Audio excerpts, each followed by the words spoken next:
this is Mending Mahogany. Thanks for tuning into my channel. If you are a return viewer, welcome back. If you are new and you like the content that you are hearing or that you will hear, please hit the subscribe button, the like button, and the share button. And I'd like to say welcome to my new subscribers. I realized that I picked up some new subscribers, so thank you. Thank you for hitting that subscribe button. I really appreciate it. You know, it's a lot of stuff on YouTube that people listen to, so thank you for subscribing or getting value out of something that I have to say.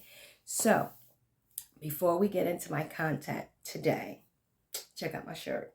Chainbreaker University, courtesy of Shannon Savoy, Narc Free Living. She has a group coaching mentoring program called Chainbreaker University, CBU for short, for the queens that are in there. And she also has a line of t-shirts, many different styles, many different colors, many different wonderful things on it. So head on over to narcfreeliving.com if you are interested in one of her wonderful shirts or getting involved in her group mentoring program. It has really transformed my life, and I'm not just saying that. Just the fact that I am sitting behind a camera and I have a YouTube channel, she is instrumental in guiding me into my destiny, and I so appreciate it.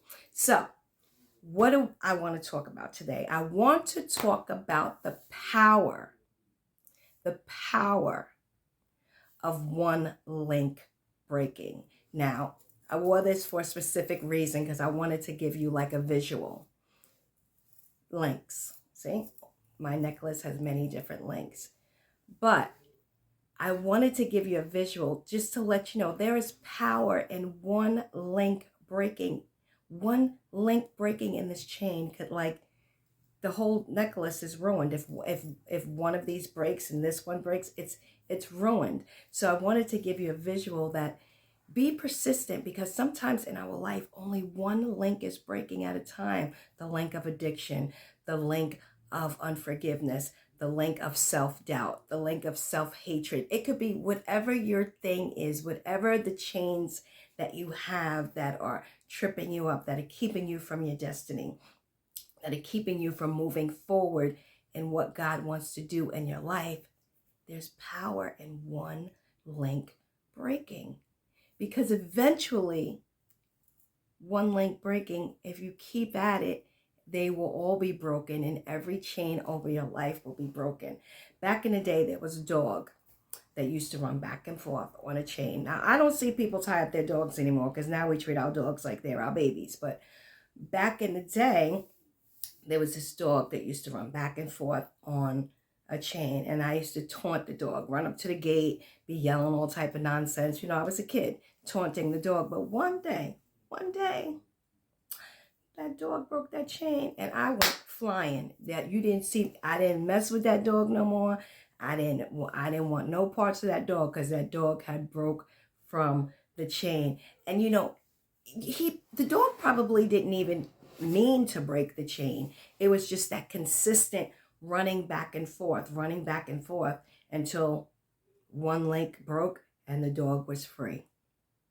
Now, I want to bring that into the spiritual aspect of what I'm trying to get across to you, is be persistent in your deliverance, in your healing, in your freedom, and whatever it is that you're seeking God for, because we're all, you know, in different places in our life, different areas in our walk. Wherever you are, whatever you're doing, be consistent. For some of us, it might be consistent not to pick up the phone. Because, you know, sometimes that phone ring and you already know that number coming across that phone. That ain't nothing but trouble. Ain't nothing but trouble. Sometimes it's us letting go of the chain of unforgiveness, self-doubt, whatever it is. There's so many different things that can be holding us back. And everything adds up. Unforgiveness, self-doubt, fear, shame, guilt, pride, lust, all of those things together cause bondage. They cause a bondage, a chain of bondage in our life. But if you're persistent and you don't give up and you don't beat yourself up, like Aaliyah said, what Charlene Carla said the other day in her video, dust yourself off and try again. That was the jam back in the day. Aaliyah had that. And we'd be like, dust yourself off and try. Now the kids now, well, I'm dating myself, but back in the day, the kids used to do like the Harlem Shake where they would do that to their shoulders. You got to dust yourself off and try again. You got to get up and keep going. We make a lot of excuses for things. And I think, no, I'm in this. I'm not pointing the finger at you. That comes to me first.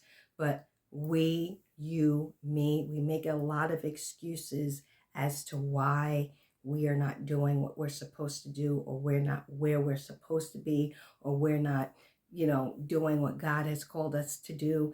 We have a ton of excuses as to why we don't do what God has called us to do. And it made me think of the man at the pool of Bethesda. It's in all of the Gospels. The man at the pool of Bethesda, he was lame for 38 years. 38 years is a long time to be lame. But he was lame for 38 years, and every year an angel would come and trouble the water and people would get healed. But he never got healed. And when Jesus came, he said, "Wilt thou be made whole?" But the man said, "I don't have anybody to get me down in the water. Somebody always gets there before me, play the violins." But Jesus was really provoking him to think. And the man, when he opened up his mouth to answer, he had excuses. And Jesus came back with one question: "Wilt thou be made whole?" And that's what Jesus asks us in our life. Do you really want to be free? Do you really want to be all that I've called you to be? Do you want to be the man or woman of God that I know that you can be? And that's the question that he presents to us. And, sometimes, truth be told, we come back with excuses, but as long as we don't give up, as long as we continue to be honest with ourselves, because myself personally, I feel like I had excuses why I did not want to do certain things that God was calling me to do. One of them was working on emotional healing, because, I thank God for people that God brings into your life, because you could want to do something but not know where to start. Because I used to read a lot of self-help books and, of course, the Bible, but I always found myself like reading books about inner healing and dealing with stuff from the past, but I didn't really know how to start the process and get down into the nitty-gritty things that you have to deal with to receive emotional healing. I didn't know how to do that. But thank God that God brings people into our lives that gives us the tools to do what we have to do, because we have to be honest. We don't know it all. We don't know it all. And if you think you do, then you're in a bad situation, because pride will keep you stuck on stupid. Pride will keep you doing the same thing that you've been doing that has not worked. And me personally, I'm like the type of person where I don't really like to go too deep, like let people really know how I really feel about certain things. But that's nothing but pride. And I was hiding pride behind being strong. Okay, we do have to be strong. God doesn't call us to be weak, but my strength was coming from things that have happened in my life that caused hurt. So I had to be strong. Nobody could know what was going on underneath. That's none of your business. That's between me and God. But that's not so. That's pride.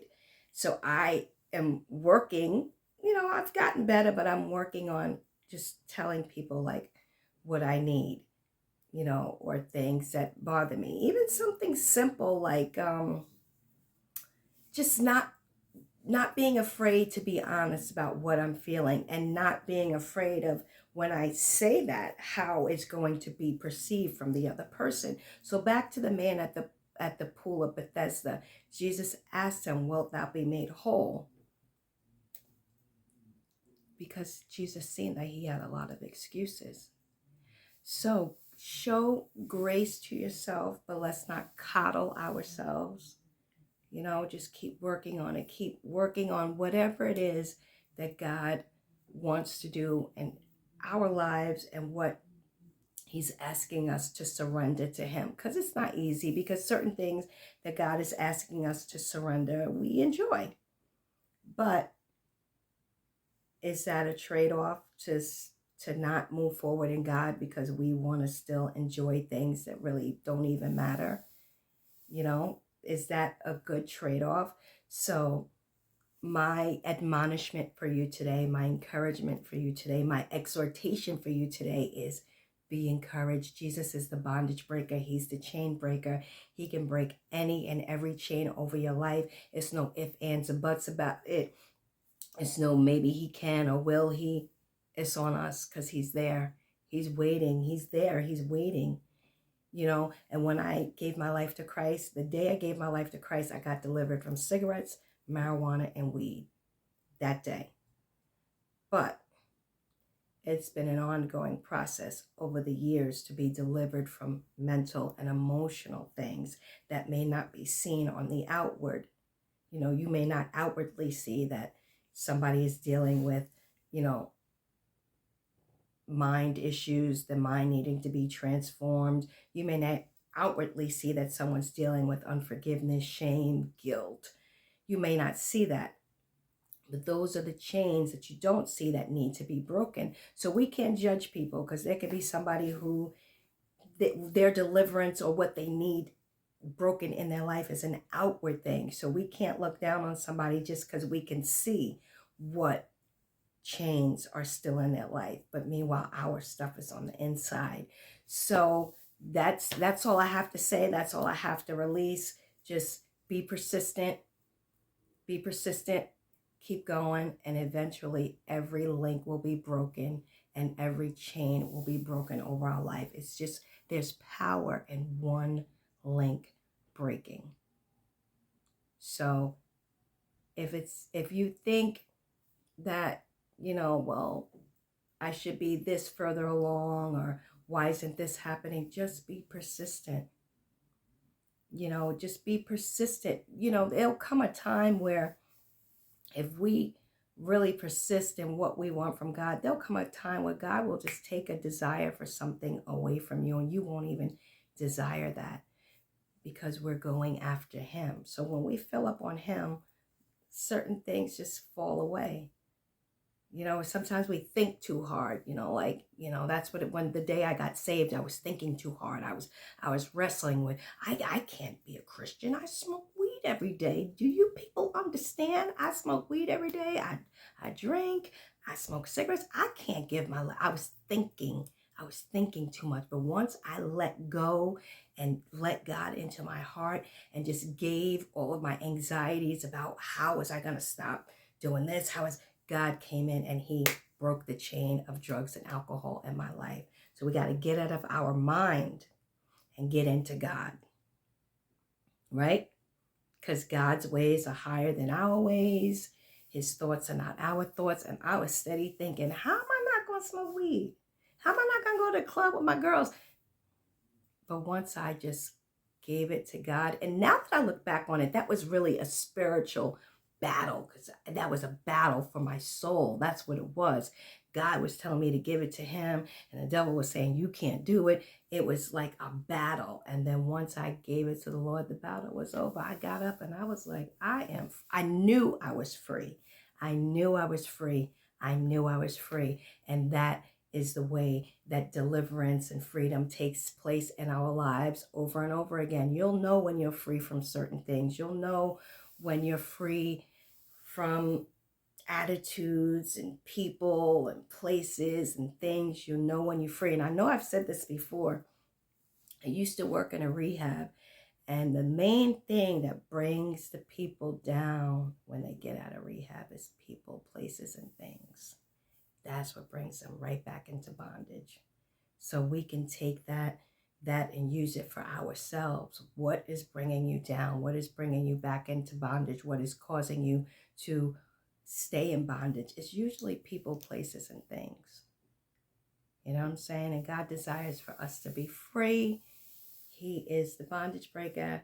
He is the chain breaker. He is the Lion of Judah that breaks every chain. And he gives to us the victory again and again. Once again, thanks for tuning in.